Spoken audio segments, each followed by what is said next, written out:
Hello, Naomi, Nicholas greeted, meeting an elderly woman in a robe and apron, lightly dusted with flour at the doorstep of the apartment. Hello, Nicholas. How are you? She kindly replied, noticing Zoe shyly hiding behind her. I'm good. I thought I'd bake an apple pie. Come in with Zoe later. I'll treat you, she graciously offered. I'd love to, but I have to leave for a flight in a few hours. Could you look after Zoe while I'm away? Nicholas asked politely, fearing she might refuse. You know I'm always happy to help. My kids live in another city and rarely visit with the grandkids. And Zoe is almost like family to me, the grandmother agreed joyfully, understanding Nicholas's responsibilities as a single father. All right, thank you very much. Here's some money so you and Zoe won't need anything, he replied, handing her a few bills. Despite the awkwardness, she didn't refuse. Her pension was small, and it was hard to make ends meet alone, let alone with any additional expenses, even if just for a few days. Dad, will you buy me a toy? Zoe, with her blue eyes and curly hair, asked, looking at her father. Of course, sweetheart, Nicholas replied with a smile, knowing he couldn't refuse his adorable daughter. And come back soon, Zoe added. Don't worry, I'll be back in 3 days, I promise. We'll go to the amusement park right away, he reassured her, hugging her tightly. Zoe, will you help me with the pie while Dad gets ready for his trip? Naomi asked, understanding Nicholas needed some free time to pack and prepare. Yes, gladly, the little girl replied happily, who loved cooking with her grandmother. She didn't know much, but she simply enjoyed watching simple ingredients turn into culinary masterpieces. Great, now kiss Dad and let's go to the kitchen, Naomi added, leaving the apartment door slightly ajar as she hurried to the oven. Dad, I love you very much, Zoe said, almost tearing up, and hugged him tightly around the neck. I love you too, my princess. Behave well so I don't have to blush in front of Naomi, okay? And I promise I'll buy you a toy for it. Nicholas replied, motivating his daughter to be obedient. Okay, the little girl replied, not letting go of her father. Realizing it was time to leave, Zoe hurried after Naomi, already smelling the pleasant aroma of ripe apples from the kitchen. Meanwhile, Nicholas, knowing his child was in good hands and he had nothing to worry about, hurried home. After packing everything necessary for the 3-day trip, he headed to the loading point where his partner was already waiting. Stepping outside, Nicholas realized he had chosen the wrong clothes as the frost literally enveloped him, making him shiver from the cold. Glancing at his watch, he realized there was no time to go back home, so he got into the car and hurried to his partner. Nicholas had been a truck driver for 10 years, but every departure was a small ordeal for him as he had to leave his family without supervision. After his spouse passed away, leaving was even harder. But he managed to adapt, thanks to the attentive and loving neighbor, always ready to help and look after Zoe. Hey, how's everything here? All good? Nicholas asked his partner as they arrived at the loading base. Hey, yeah, everything's fine. We're already loaded, so we'll be leaving soon. I've checked the route. We should manage it in 3 days, Dylan replied. What are we hauling this time? Household appliances, mostly mobile phones, but there are also microwaves, a few refrigerators, and gas stoves. Got it. Great, Nicholas replied, throwing his stuff into the cabin and heading to the trailer, with the cargo to inspect it before hitting the road. The next few days the partners spent on the road. Knowing their children were waiting for them at home, they decided to save time and not stop at a hotel, sleeping in the truck instead. After unloading the goods, almost without rest, they headed back, hoping to see their families as soon as possible. Amidst all the hustle, Nicholas completely forgot about his promise to buy his daughter a toy, as he was only thinking about returning home as quickly as possible. On the way, just about 3 hours from his hometown, Nicholas received a phone call. Hi, Daddy. How are you? His daughter called him. Hi, my good girl. Uncle Dylan and I have already finished up and are heading back home. I hope to be there by evening. How are you doing? Behaving for Naomi? I hope I won't have to blush in front of her. No, I've been good. We cleaned all day yesterday, and today we're preparing dinner. I helped with pancakes, and I also washed the vegetables for the salad. His daughter proudly replied, knowing her dad would be thrilled with her efforts to act older than she really was. You're my smart girl. So my promises stand, and tomorrow we're going to the amusement park. Wow, that's great. And did you already buy me a toy? She asked, reminding him of another promise. Nicholas always brought back a small, inexpensive gift from each trip, which she kept in a special toy chest. Yes, of course. I think you'll like this one, Nicholas lied, remembering that he had completely forgotten about this promise. After chatting a bit more and promising to arrive just in time for dinner, he realized he needed to rectify the situation as soon as possible to avoid looking foolish in his daughter's eyes and disappointing her. You know, I promised to buy a toy and forgot all about it, Nicholas said to his partner, realizing it was getting dark and he probably wouldn't be able to find a gift along the way. Well, it's not the end of the world. Let's solve this. In about half an hour, we'll be passing through a small village where I've seen some shops and a makeshift market. I'm sure we'll find something suitable there. I've bought toys there myself, and the kids were always happy, Dylan reassured his partner. A few minutes later, they indeed noticed a small village on the way that Dylan had mentioned. It seemed like a tiny oasis of life amidst the highway, as there were people, shops, and indeed a small market. Pulling over not far from the road where some elderly women were sitting, Nicholas hurried over to them to find out where to buy a gift for his little daughter. "Hello, could you please tell me where I can find a toy store?" he asked politely. "Hello, son. The store closed a couple of weeks ago. The owner moved to the city," one of the women replied. "Oh my, what should I do now?" Nicholas muttered, realizing he simply wouldn't have another chance to find a gift. "It usually deals with toys now. You could ask her. Maybe you'll find something there." "Where can I find her?" "She didn't seem to be trading today. She mentioned she wasn't feeling well yesterday, probably stayed home." One of the vendors chimed in. "Right, I see. Well, then you'll have to go to her house." "Where does she live?" Nicholas asked, glancing at his watch.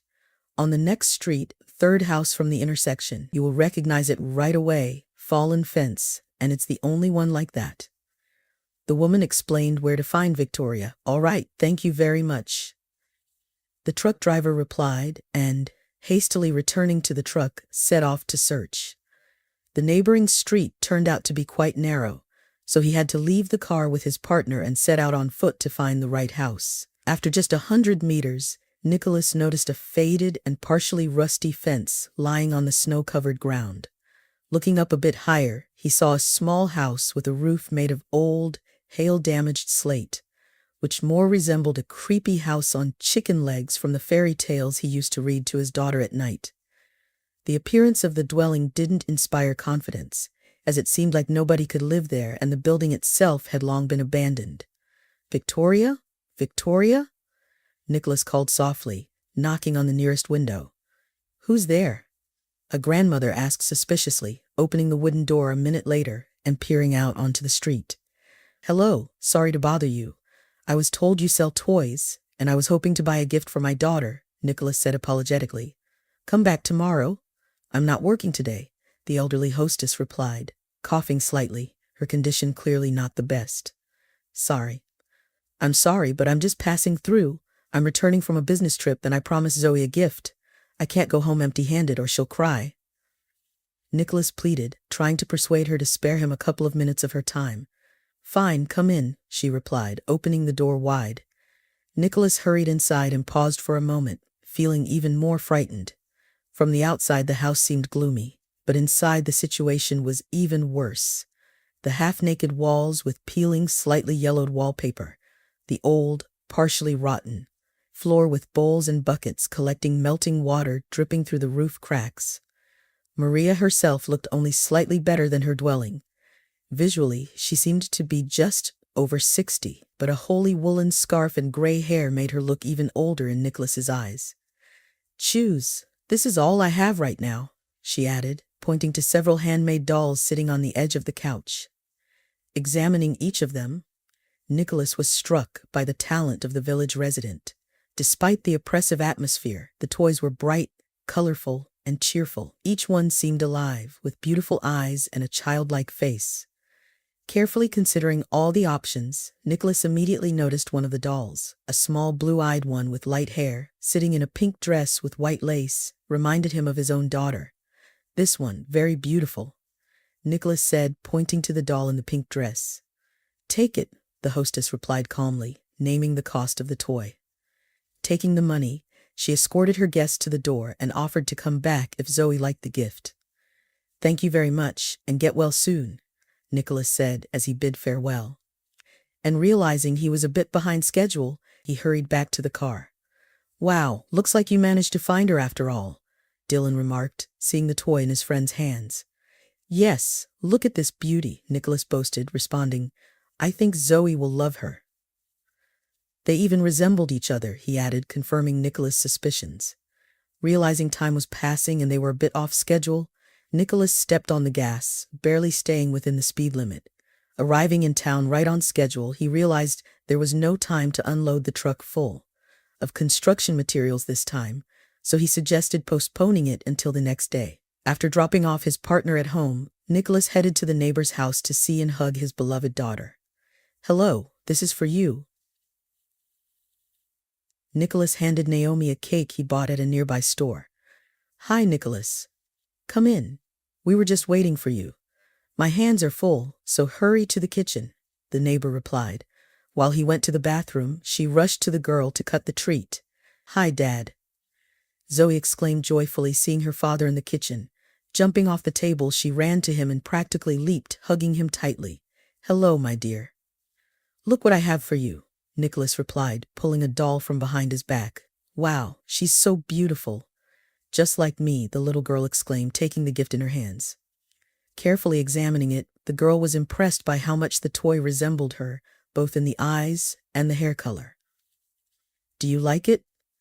Did Dad get the right gift? Naomi asked. Yes, very much. This is the best gift, Zoe replied, her eyes sparkling with happiness. Throughout dinner, she didn't let go of the doll for a moment, playing with it and closely examining the gift. Zoe literally forgot that she needed to eat. Only Dad and Naomi managed to remind her about dinner and the pancakes she had cooked with the neighbor. After a quick snack, she hopped off the chair and ran to her room to play with the doll and introduce her to other toys, often left by the neighbor for her to play with so she would have something to play with not only at home but also here. She's wonderful, Naomi remarked as soon as Zoe ran off. Yes, she's my only hope for the future. The only reason to smile and keep living, Nicholas sighed in response. You should find a good wife, and Zoe could use a mother. You're still young and quite a handsome man. Wouldn't you look for someone? The neighbor added, realizing that Nicholas was only 35 and had his whole life ahead of him. No, I'm not ready for that. I don't want to get into a relationship knowing I won't fully commit to it.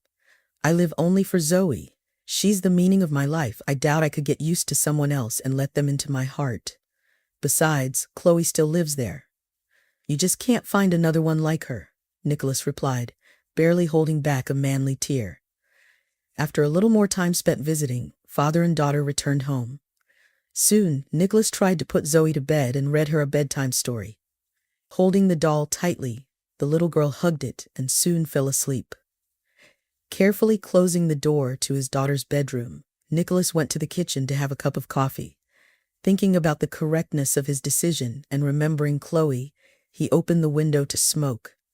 Memories varied from the most tender and pleasant to the most painful. It seemed like it all happened just yesterday. Nicholas still remembered their first meeting and getting to know Chloe. Every detail of that day that changed his whole life. A little over 12 years ago, Nicholas, a young man who had just finished vocational school and couldn't find a job, was helped by his mother, who worked as a cook in the dining hall of an orphanage, to get a job as an electrician. On his first day of work, Nicholas was very nervous. Arriving at the orphanage early in the morning, he immediately went to meet the director. She, assigning him his first task, sent the young man to the main building, where he had to fix several sockets. Oh, sorry. I didn't see you, Nicholas apologetically said, bumping into a young blonde girl who almost fell to the floor from the sudden collision. It's okay. Everything's fine. Are you fixing something here? She asked, smiling at the young man. Yes, I was told the sockets aren't working. I'm just checking, Nicholas replied, embarrassed, carefully examining the charming stranger in a soft blue dress and blue shoes. Her outfit perfectly matched her sky blue eyes, and the guy fell in love with her like a little boy. I see. Then I won't bother you. Would you like some tea? I can ask for it in the kitchen, she kindly offered. Yes, that would be very helpful, Nicholas replied. Blushing slightly, she hurried off and returned a few minutes later, carrying a cup of hot tea. Nicholas, taking it, felt his hands trembling. It seemed like he was sick and had a fever, but he realized that it was just an overflow of emotions he felt towards the charming and sweet girl. Forgive me for my boldness, but I'd like to get to know you. My name is Nicholas, and yours? Chloe, she replied, lowering her eyes, becoming even more flustered. You, Chloe, you're very beautiful. I've never met girls like you. Nicholas struggled to squeeze out a compliment. Thank you, it's very kind, she replied, feeling her cheeks flush with embarrassment, which seemed to consume him from within. For the next few minutes, they stood there without saying a word. They simply enjoyed each other's company, and words seemed unnecessary in the situation. A few days later, Nicholas found himself at the orphanage again and got to know Chloe better. Approaching her 18th birthday, she was getting ready for graduation, and understanding all this, Nicholas invited her to the ball. Chloe, feeling very shy, didn't refuse. After just 2 encounters, she had come to realize that their feelings were mutual. Just a few meetings changed their lives forever. After Chloe left the orphanage and celebrated her 18th birthday, the couple began dating.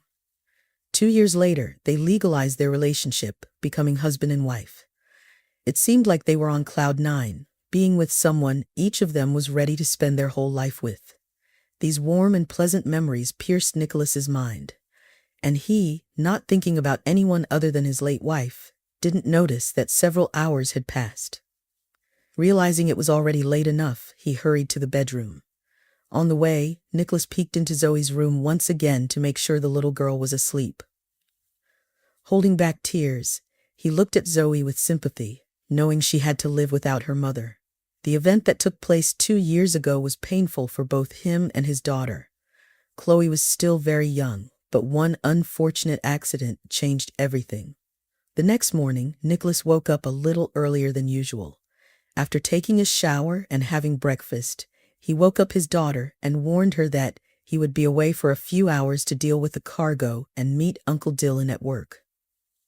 Informing Naomi about it and asking her to watch Zoe, Nicholas hurried off. So how did everything go yesterday? Is Zoe happy? His colleague asked as the loaders unloaded the goods. Yes, very. I didn't expect that this toy could make her so happy, Nicholas replied with inspiration. You see, I told you it's a good village. I've taken toys for my kids from there myself, and they've always been happy. Yeah, thanks. Really, you helped out? If it weren't for that woman with handmade dolls, I don't even know how I would have come home and looked Zoe in the eyes. She expects a little gift from me every time, after all. I understand. The main thing is, you pleased her. Now you can sleep with a clear conscience. Dylan replied with a smile. Yeah, that's good, of course. But you know, I'm so tired of these constant business trips. Zoe hardly sees me, and I'm barely involved in her upbringing. Over the years, Naomi has probably become closer to her than I am. Come on, don't make things up. She's little, but she knows perfectly well that money doesn't grow on trees. You're doing everything possible for her, providing everything she needs, and doing it alone isn't easy.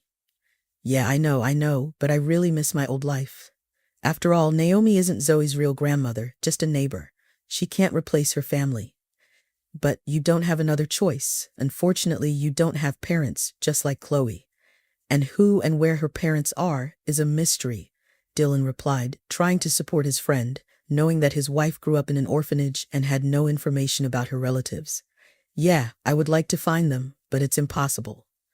Chloe tried to find her mother once, but it didn't work out. Well, yes, it's difficult, even too difficult. Okay, let's not talk about sad things, because when I remember that I have to go on another business trip in a week, it makes me feel sick. Okay, let's do it. How about coming over to my place for dinner tonight? My wife will cook something delicious, Dylan suggested, inviting his friend over. No, we have other plans for today. Promised my daughter a trip to the amusement park, so I have to keep my word, replied Nicholas. I see. Well, have a good evening. And if plans change, give me a call. You know, my wife is always happy to see you guys. All right, agreed, Nicholas replied and went back to work. Having finished all his tasks slightly earlier than usual, he hurried home. To his disappointment, Zoe had a fever. Not willing to risk his daughter's health, he had to postpone the promised outing for a few days. While Naomi stayed to look after their daughter, Nicholas rushed to the pharmacy and bought everything that could help his daughter, from medicinal tea to cough drops and antibiotics. Dad, are we going for a walk today? I'm feeling much better, Zoe said a few days later, feeling that the illness had passed. We'll check your temperature first. And if everything's okay, then we'll go, replied her father, wanting to make sure once again that she had recovered. Understanding that Zoe was feeling better and needed fresh air, Nicholas nodded approvingly, allowing the little girl to get ready for the walk. Half an hour later, they were out on the street. Are you sure you're not cold? Nicholas asked, adjusting his daughter's hat. No, I'm fine, she replied, not trying to hide her joyful smile because they were finally going to the park. Just 10 minutes after leaving the house, Zoe's mood suddenly changed. She began to stop and tug at her father's hand, barely holding back tears. What's wrong? Why are you crying? Nicholas asked, noticing his daughter's reddened eyes and tears streaming down her cheeks. We forgot Sophie at home. We need to go back, Zoe said. Sophie? Which Sophie? Nicholas asked with a puzzled expression, trying to understand who she was talking about. Well, the doll you gave me. I don't want to go to the park without her, the girl replied, explaining the sudden change in mood. Well, if we need to go back, let's go, so Sophie won't be upset with us. Nicholas smiled, liking his daughter's attachment to his last gift. Back home, without even taking off her shoes, the little girl ran to the kitchen and grabbed the doll sitting on the windowsill next to her chair. Realizing that the problem was successfully solved, they headed to the park where they had a great time. The children's rides lifted Zoe's spirits, and the doll in her arms only contributed to that. Good evening, Nicholas. How's Zoe? Feeling better? Naomi asked, coming over. Hello. Yes, she seems noticeably better. We even went for a walk in the park today. Nicholas replied. That's wonderful.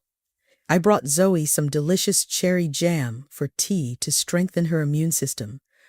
The neighbor kindly replied, producing the gift from behind her back. Great, come in, have a seat. Let's have some tea together, Nicholas offered, inviting her into the kitchen. No, I can't. My favorite show is starting now. I don't want to miss it. I understand. A TV show is sacred.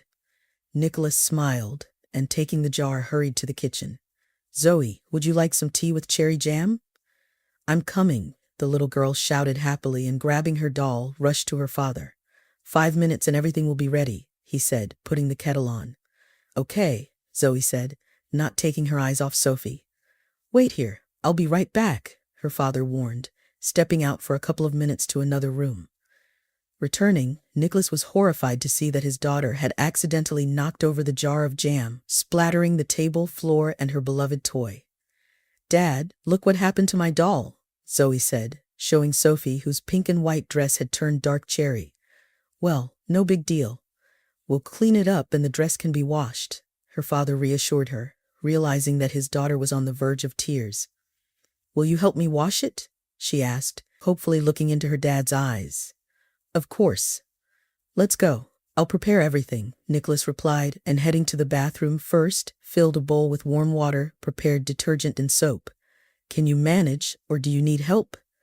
No, I want to do it myself, confidently replied the daughter. All right then, I'll clean up in the kitchen and come back to you.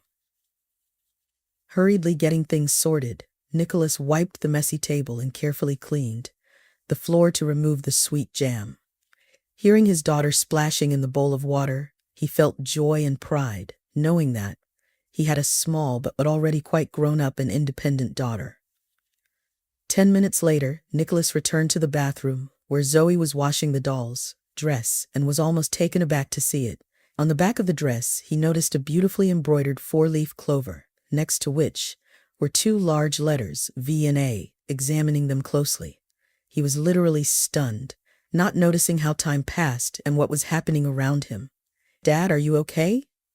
Zoe asked, bringing him back to reality. "Oh, nothing. Everything's fine."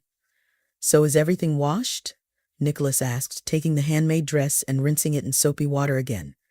Finishing the washing, he helped his daughter hang it on the laundry line in the bathroom. "There, it'll be dry and clean by tomorrow morning," added the father, reassuring Zoe. "Thank you, Dad," she replied gratefully and hugged him tightly. Grabbing her doll, the little girl ran to her bedroom to play with her a little more before bedtime. A bit later, Nicholas joined his daughter, tucked her into bed, read a bedtime story as usual. And as soon as she fell asleep, Nicholas quietly left her room and went to his own. Opening the drawer of the dresser where his late wife's things were kept, he took out a small piece of fabric and went to the bathroom.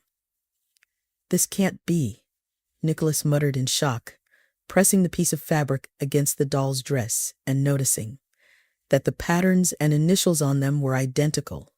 In that moment, he froze, not understanding how this could be possible.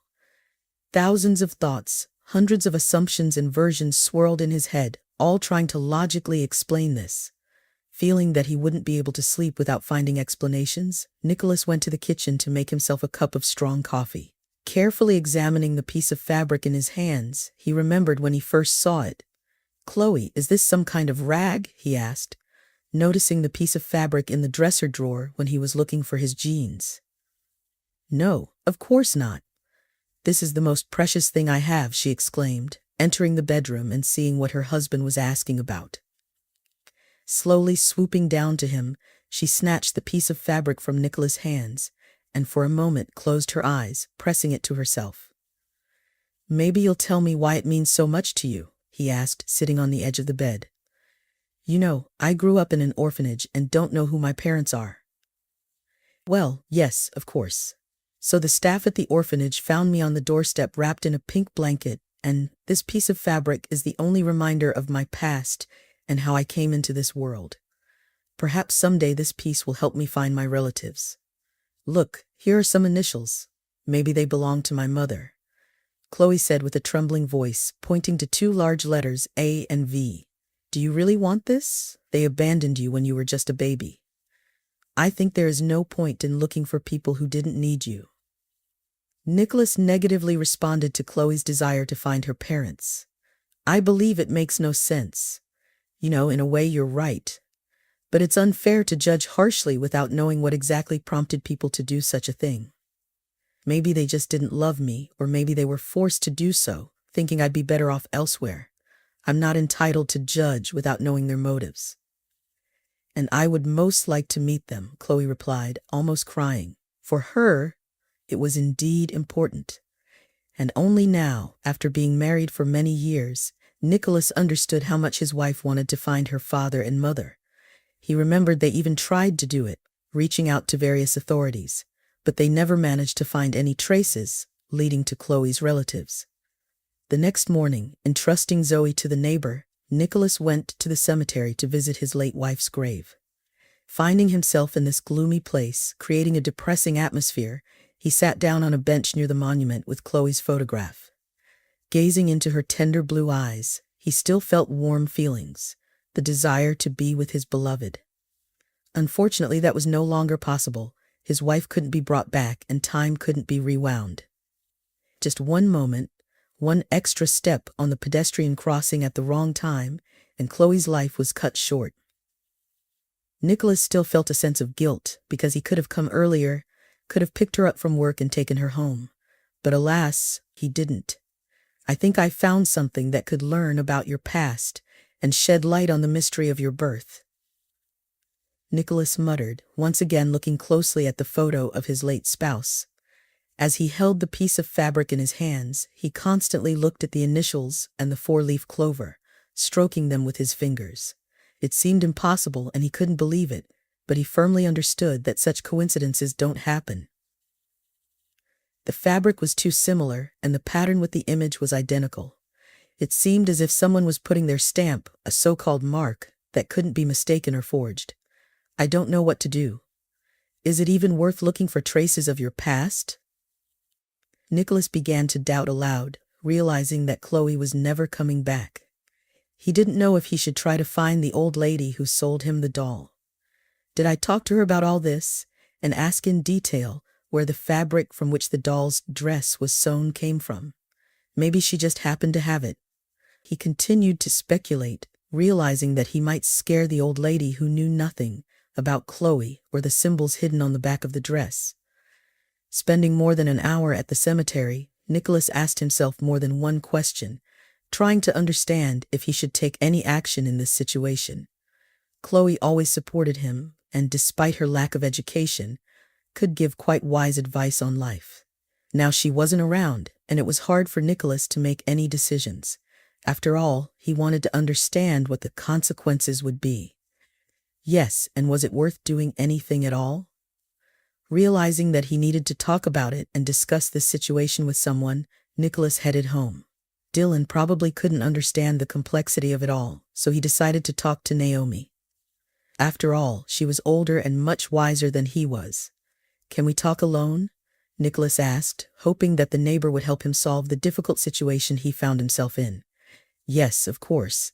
Is something wrong? You look pale as a sheet," Naomi replied, seeing a pale man standing in front of her, struggling to gather his words. "Here, look. Aren't they similar?" he began, showing the doll's dress and the piece of fabric that was kept in his wife's dresser drawer. "Yes, very similar, especially the pattern and the initials." "Probably it's the work of the same craftsman," confirmed the neighbor Nicholas's assumptions. "That's what I think. Only this piece of fabric is the remaining part of Chloe's swabble, in which she was found on the doorstep of the shelter. And this is the dress of the doll I bought for Zoe on the road. Are you saying that the saleswoman has some connection to your wife?" "I don't know. I wanted to ask you for advice to understand what to do next. Maybe she can help find Chloe's mother, whom she's never seen. Or maybe it's just a coincidence and the fabric accidentally ended up with her." "I don't understand what to think and what to do now," Nicholas replied, confused. "Oh, Nicholas, it's all so complicated. I don't know, maybe there was a connection, maybe not. But I'm sure the patterns are the same. It's clearly the hand of a master, and it's like the signature of a person who left their initials here. It's not my business, of course, but I think everything needs to be clarified," Naomi replied, advising not to torture oneself with guesses, but to get to the bottom of it all once, and for all to find out the truth. "Yes, you're probably right. I'll go crazy if I don't figure out whether this woman has any connection to Chloe. Do you remember her name?" Naomi asked. "It seems like Victoria, something like that," Nicholas answered uncertainly. "Well, the name might match," the neighbor replied, pointing out that there was a big letter V on the fabric and dress. Nicholas nodded, delving even deeper into his thoughts. Contemplating the correctness of his decision, he firmly decided that he wanted to find Victoria and ask her personally if she had any connection to Chloe, who was abandoned on the doorstep of the orphanage shortly after birth. "You should go tomorrow. For now, take a rest. You need to calm down and think everything over again carefully," the neighbor advised, also suggesting that Nicholas leave the keys to the apartment so she could look after Zoe in his absence. Agreeing, he immediately handed over the spare keys and, taking his daughter, went for a walk in the park. Trying to spend more time with Zoe, he couldn't shake off the perplexing situation that had arisen with too much left unclear. In the evening, after putting his daughter to bed, Nicholas tried to sleep earlier, but his thoughts kept him awake until almost midnight. "I'm heading out. Hopefully I can shed some light on this situation and figure everything out," Nicholas said excitedly to the neighbor in the morning, preparing to go to the village where he bought the doll. "All right, good luck to you. I hope everything works out for you," Naomi supported him, crossing him before letting him go. Realizing that he couldn't talk to anyone else about all this, Nicholas got into his car and headed to the village. After a few hours, familiar half-empty streets and familiar houses began to surround him. Remembering where Victoria lived, he immediately headed to her house. Finding himself under her windows, he called out to the owner in the hope that she would answer. But it didn't happen. Peeking inside through a slightly open curtain from one of the windows, Nicholas saw that the house was empty. She's probably still at the market, he thought, and wasted no time, heading to the other grandmothers selling along the highway. Hello, could you tell me where to find Victoria? Nicholas asked several familiar vendors selling pastries and other homemade goods. Hello, son. She's sitting a bit further today. Drive along the road and you'll notice her right away, one of them replied, pointing in the direction. Thanking them for their help, Nicholas set off, and within a few minutes, indeed, he noticed her and pulled up next to her. Good afternoon. Do you remember me? I bought a handmade doll from you, dressed in light pink with lace. Hello, yes, I remember. Is something wrong? Victoria asked, realizing that he wouldn't have come to her if the toy hadn't pleased the child. No, everything is fine with that. My daughter loved it, but I need to talk to you privately. Is that possible? Nicholas asked, looking around and noticing that there were too many unnecessary people around who shouldn't hear their private conversation. What do you want to talk about? The old woman asked, slightly alarmed, not understanding what the conversation could be about, and not trusting the unfamiliar man. I'd like to inquire about something, he replied, taking out a piece of pink fabric with a 4-leaf clover and 2 large initials from his pocket. Will you give me a ride? Victoria asked in a trembling voice, seeing what the buyer was holding in his hands. Clearly recognizing her work, she almost cried, but held back to avoid attracting attention. Nicholas nodded approvingly and helped her gather her things. On the way to her house, the woman was literally trembling with excitement as if she wanted to confide, but didn't do so until they were behind closed doors. Come in, take a seat, she said, waving her hand towards the kitchen. Dropping her things and toys on the couch, Victoria returned to him and sat down beside him. So, are you going to tell me something?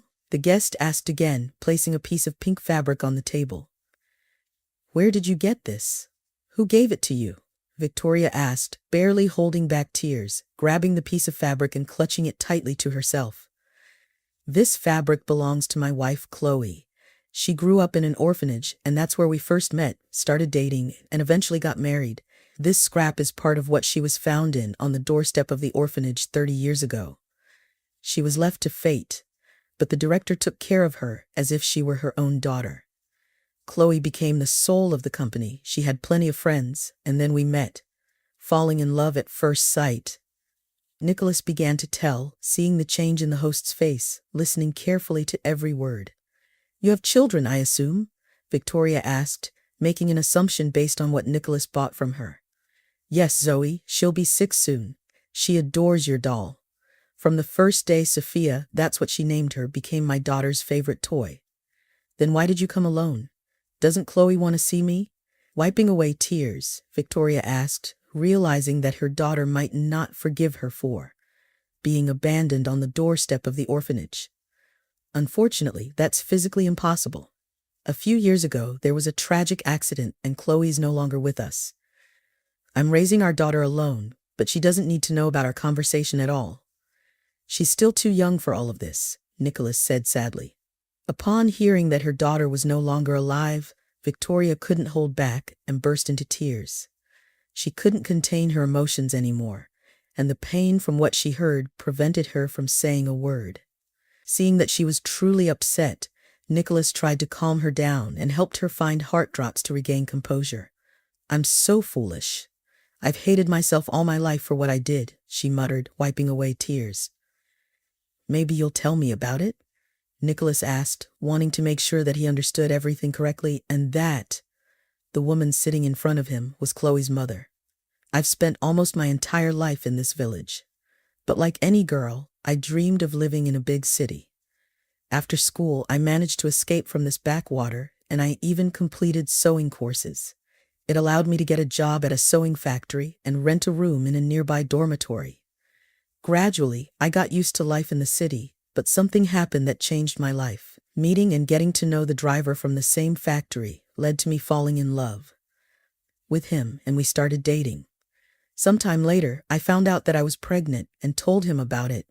I thought he would be happy since he swore to love me forever.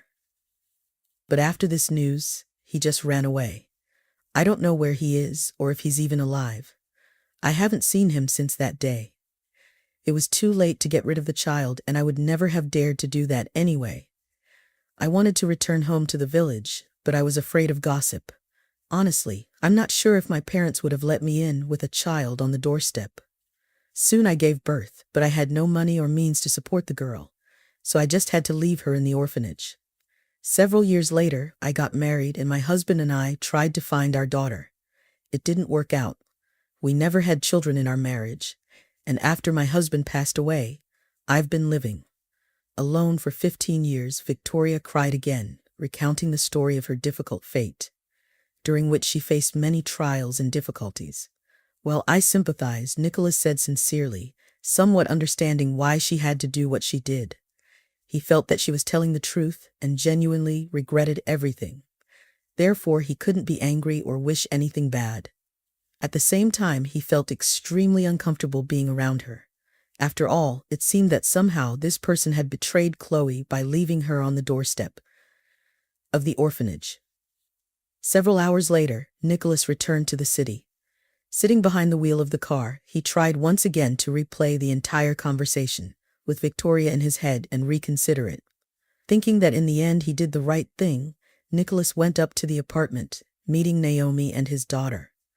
After playing with Zoe for a while, he left her in the living room so she could watch cartoons and distract herself, not interfering with the adults' conversation. Yes, I found her, and we talked about it.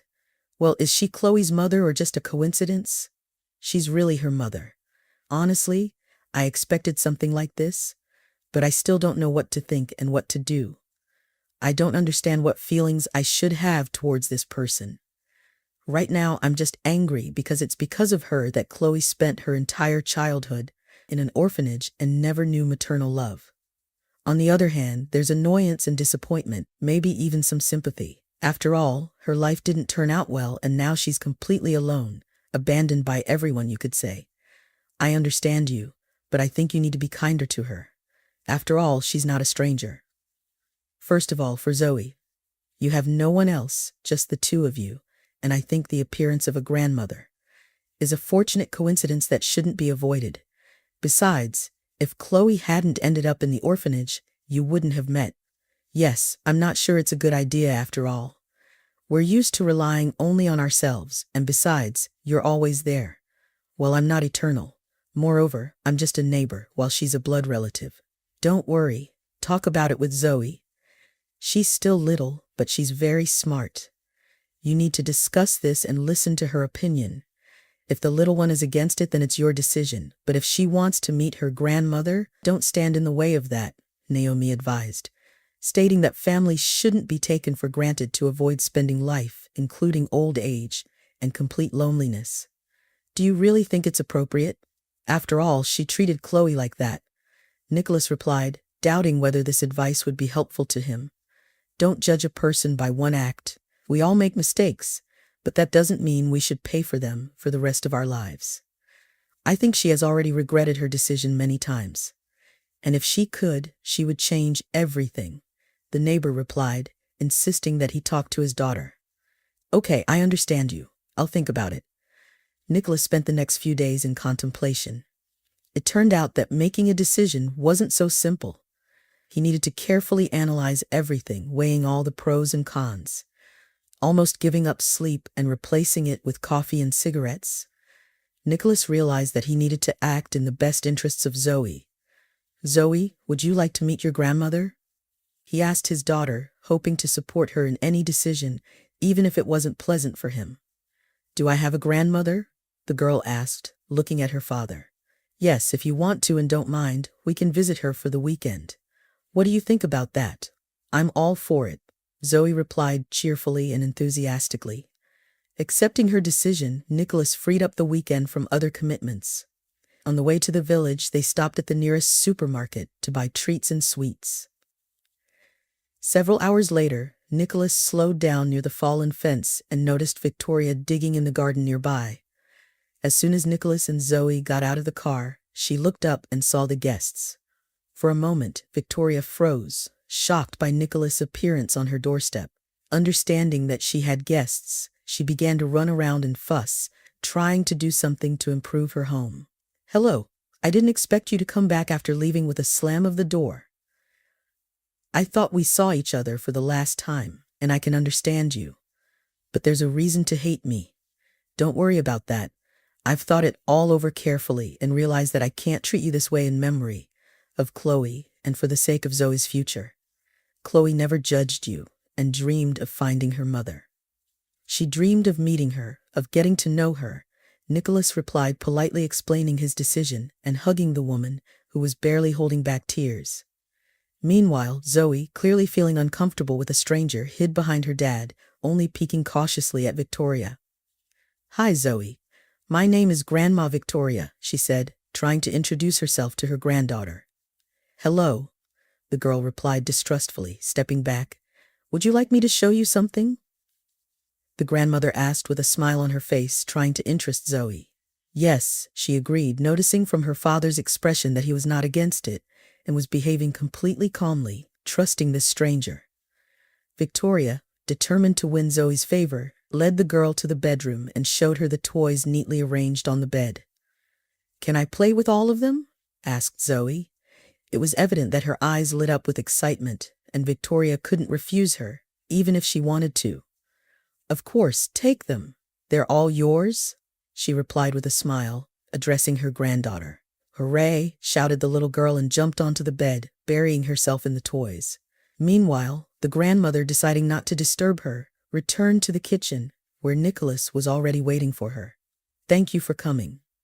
It's very unexpected, but I'm happy," she said, trying to hold back her emotions as she thanked him for the pleasant surprise. "You're welcome. I understand how exciting and important this is for all of us. I spent a lot of time thinking it over and wasn't sure until the end, but one thing I know for sure, it's important to me that my daughter is happy. I see that she's afraid and shy, but Zoe has long dreamed of having a real grandmother, and I think you can give her that. She needs love, attention, and feminine care. I'm doing everything I can, but sometimes work gets in the way," Nicholas explained, sitting on a chair. "Yes, I understand. I think Zoe understands this too, because she knows that Daddy needs to earn a living. I hope you're right." "I don't know what to say," said Nicholas, pondering. "What do you think about moving in with us and helping raise Zoe? Your house is old, but that's not a problem. We can renovate it and sell it, or we can come here for the whole summer so she can run around outdoors. What do you think?" "I don't even know what to say to you." "I need to think about it," Victoria replied. After a moment of pause, shocked by Nicola's proposal and unsure of what to say. At that moment, Zoe, peeking into the kitchen, approached her grandmother and climbed into her arms, hugging her tightly around the neck. "Grandma, I want you to live with us too," said Zoe, who had heard most of the conversation. "My dear ones, my lovely ones," Victoria said, tears welling up in her eyes. "I agree," she added, accepting her son-in-law and granddaughter's proposal. And soon, the three of them returned to the city together.